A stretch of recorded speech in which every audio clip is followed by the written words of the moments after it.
And welcome back everyone to the video series dedicated show on CBS that had its own social media account spoiling the episode before it was even airing, at least on the East Coast. Stupid golf. That's right, we're talking about The Challenge USA Season 2, Episode 2, Premiere Night Part 2. I say that with a question mark because Sunday night's episode was an episode plus, meaning we got 2 eliminations, 2 dailies, a lot of strategy. So needless to say, let's just start off where last episode left off, and that was TJ picking a name from the hopper to see who was going up against either Amira or Lewis in the first elimination of the season. And despite the men having an overwhelming number of the votes, TJ excuses Lewis to join back up with his team, and it indeed was Michelle. She would be facing off against Amira in this first elimination of the episode called Slam Dunked. In this elimination, the competitors would be suspended over the above ground pools. They would be dunked in multiple times, and while they were in the pool, they had to try to splash out 1,500 balls or majority of their balls. The competitors splash out all of their balls or majority at the end of 15 dunks would win the elimination and stay in the game. Now I do have to say, I got in trouble for doing this elimination growing up at my grandfather's above ground pool because pool toys stay in the pool, you know what I mean? This is an interesting elimination in the sense that this is something that I kind of feel like we would have seen back in Season 7, Season 8, but this is 2023. Not saying that this isn't a good elimination, not saying that every elimination either has to be physical or a puzzle. I'm just saying this elimination just wasn't it for me.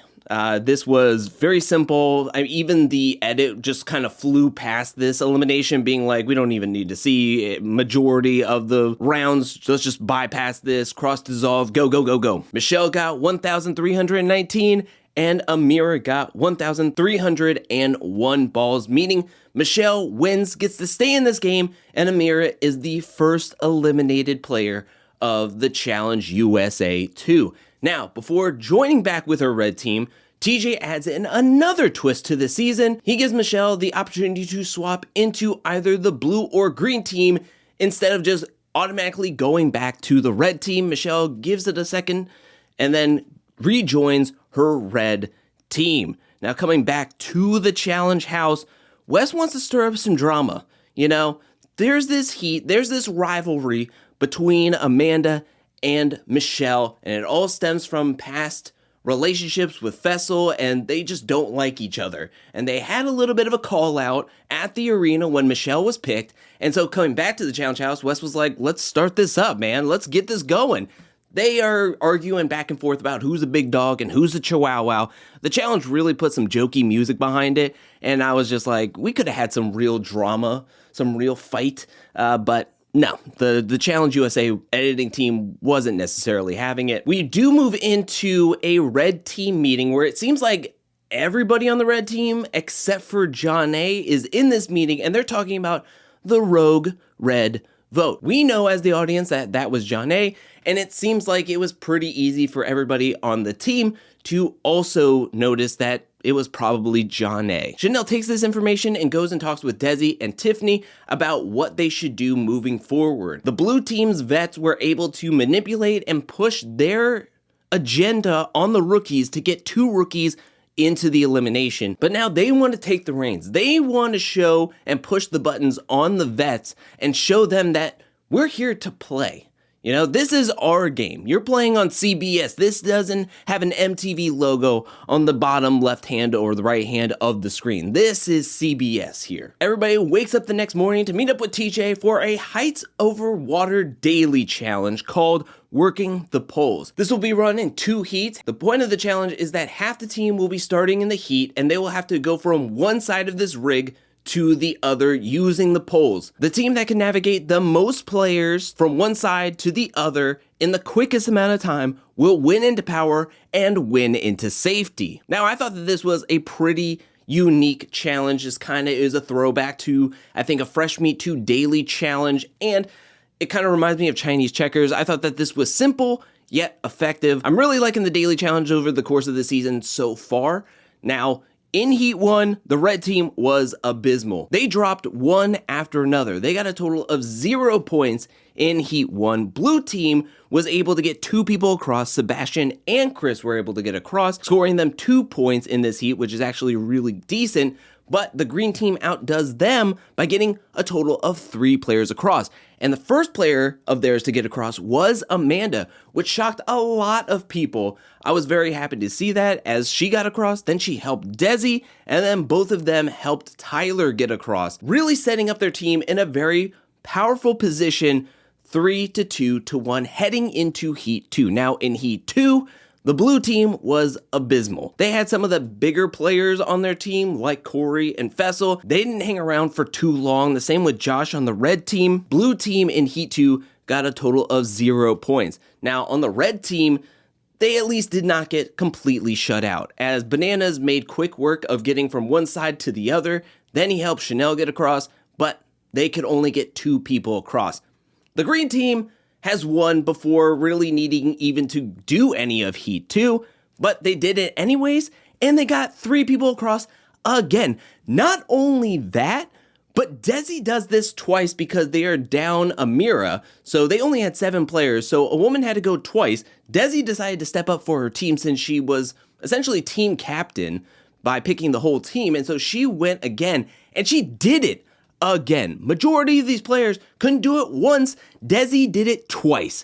Green team wins this dominantly, 6-2, and now they have to go back to the house. They have to nominate 2 players, 1 man and 1 woman from either the red or the blue team. Now coming back to the challenge house, Tori is trying to butter Amanda up. Hey, you're looking good. Hey, you smell good. You really stepped up today and I didn't. Don't send me in. It's kind of cheesy, but it was a little bit funny as well. Speaking of Tori, we then get a montage of her and Sebastian hanging out, talking about how single she is, and then we see them cuddling and Sebastian being like, I'm really, really, really, really, really, really attracted to your personality. Oh, the riz that Sebastian has. I gotta take some notes on that one. Now, getting away from being nauseated, let's go to some strategy talk that's happening between Michelle, Tiffany, Alyssa L, Michaela, Desi, and Chanel as they're trying to strategize how do we target some of the vets. We don't trust any of the vets on any of our teams, and we do not want to be manipulated or them to get any real traction in this game. This is our game, so the major component is we need the green team to nominate 2 vets up there right away. Desi is thinking, let's swing big. Bananas and Tori. A lot of the women seem to not want Tori in the house, whether it is from a threat level, maybe they're not vibing with her, maybe they just kind of have some rough feelings about her.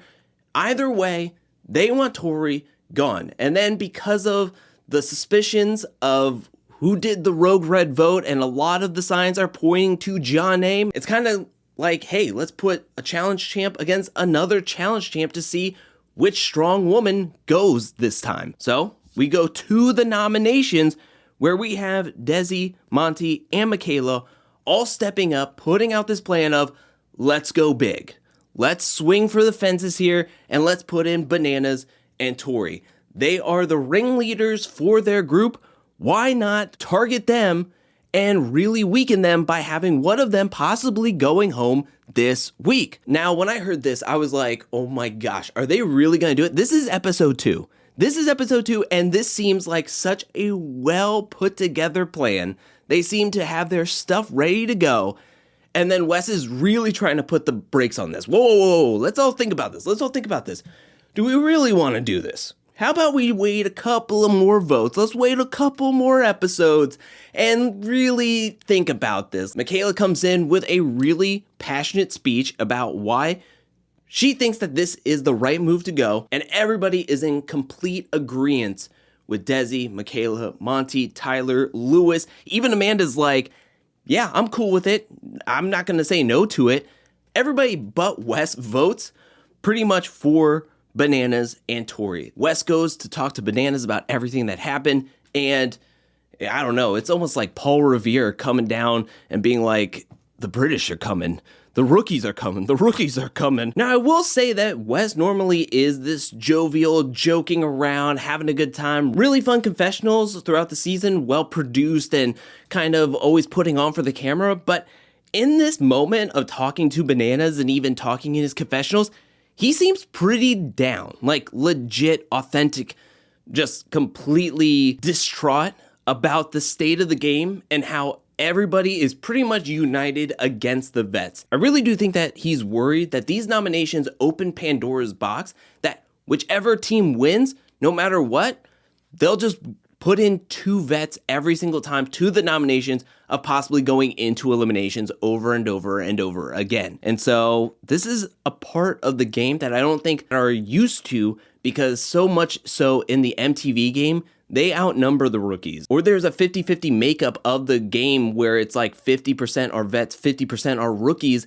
and they have an inherent advantage of having played before, having played together, knowing each other's weaknesses, being able to do whatever they say or can talk to. They are at a huge numbers disadvantage where these rookies are not just like with their heads in the clouds, enamored with these challenge vets. They want to prove something, which is completely different than what we've seen in past seasons and stuff. So this is going to be very, very interesting. We have a meeting of the blue team, and they're trying to figure out a way to keep Tori safe. Tori's whole plan is for everybody to vote for a red man, as that will completely take her off the hook. We go into the secret vote where we don't get a ton of the votes here, but we do see that Corey voted for Dusty, as well as Tiffany voted for Corey. Now, if we remember, she was in the strategizing group that was all about, let's put in Tori, and then everybody vote for John A.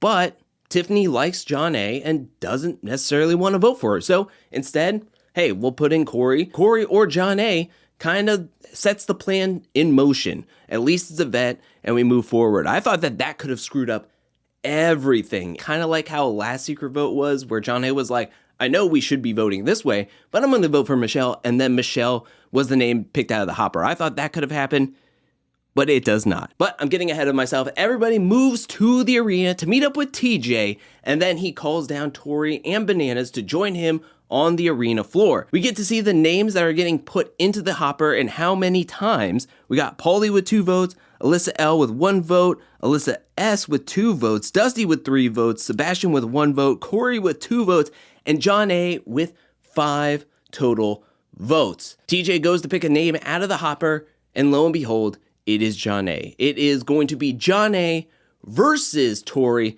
in Drop the Ball. Can I just say, there's a lot of ball references in these first 2 episodes. I mean, I'm surprised that this isn't Challenge USA 2 Battle Balls. You got the hopper, the first elimination, this elimination, and technically this second daily challenge, because they were all polls with like balls on them. I mean, this is just Ballsapalooza, basically. Anyways, in this Drop the Ball, balls will be dropped down this board, Plinko style, and the players are going to have to try to grab a ball and then run it over to their net and dunk it. Silver balls are 3 points, and black balls are just 1 point. Now, if a ball touches the floor, it is done. You cannot touch it anymore. It is out of play. You can wrestle a ball away from your opponent, and so this really plays into Tori's hand, I feel. I almost wish that the eliminations were kind of swapped, because I think it could have been interesting, the Tori and John A in the pool. I don't know if it would have changed anything, but in my opinion, because this was a physical elimination, this really played into Tori's hand, I believe. Not saying that John A couldn't handle herself in a physical elimination. I just feel like this was just more so tailored to Tori. We see it during the elimination with how physical Tori is, kind of just throwing John A back and forth. And at the end, Tori kind of runs away with this elimination, having 29 total points at the end of 60 balls, and John A having 15 points, almost doubling John A's points. So Tori is able to win this, stay in the game. John A is eliminated. I'm very upset that John A has been eliminated this early. I didn't want to see it happen. I'm pretty upset. I really wanted to see John A take out Tori, but it did not happen. Tori wins. She gets to stay in the game, and just like Michelle, TJ asks her if she wants to stay on the blue team or swap with any other team, but she feels like the red team kind of screwed John A over and probably voted for her most, which ended up her going into elimination, so she just decides that she's going to stay with the blue team. No shocker there. I'll be honest, this was a really good way to start out the game. This is finally what we want. We want to see the vets tested, you know? We know that they are good players, but the last few seasons, it feels like they kind of just waltzed their way to the final, seeing only one elimination or no eliminations because of namesake or numbers or friendships. And now they have nothing to hide behind, you know? They have nothing. This is a game where you really are going to have to finesse yourself through every single step after every single daily to not get nominated. These players came to play, and they're not worried, they're not enamored, they're not scared. They are here to play, and I love it. I love it. But that is it for this review and recap video. What'd you think about this episode? Let me know down in the comment section below.